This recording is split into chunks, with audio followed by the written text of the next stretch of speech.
You were responsible for the fiscal year 2021 budget issued by the Trump administration, and it had close to $1 trillion cuts to health care for struggling Americans.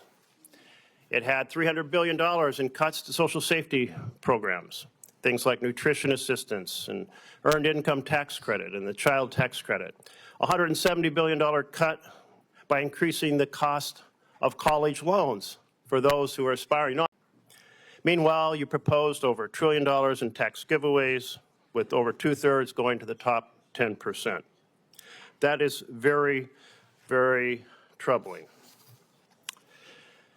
And, Mr. Vogt, you were at the center of the strategy of impounding funds.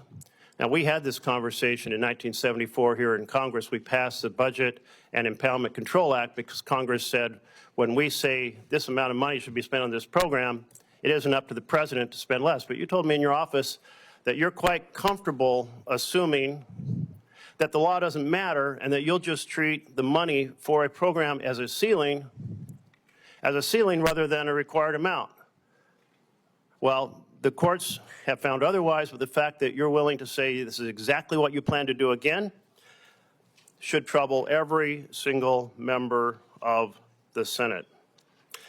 And when you were at the center of the impoundment of the funds for Ukraine that resulted in the impeachment of President Trump and his former service, you blamed a staff subordinate.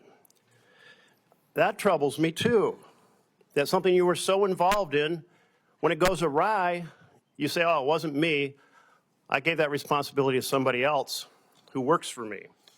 That is not leadership. And certainly your views are deeply held. You continued to advocate for them in your think tank, the Center for Renewing America. So we saw that. There's other things that trouble many of us. The fact that you are for the abolition of abortion rights and don't believe in exceptions, not exceptions for rape, not exceptions for incest, not exceptions for the life of the mother. And it's troubling that you continue to participate in the big lie that the 2020 election was rigged. This may be essential for your loyalty test to the president, but it's a willingness to manipulate and deceive Americans that certainly bothers me.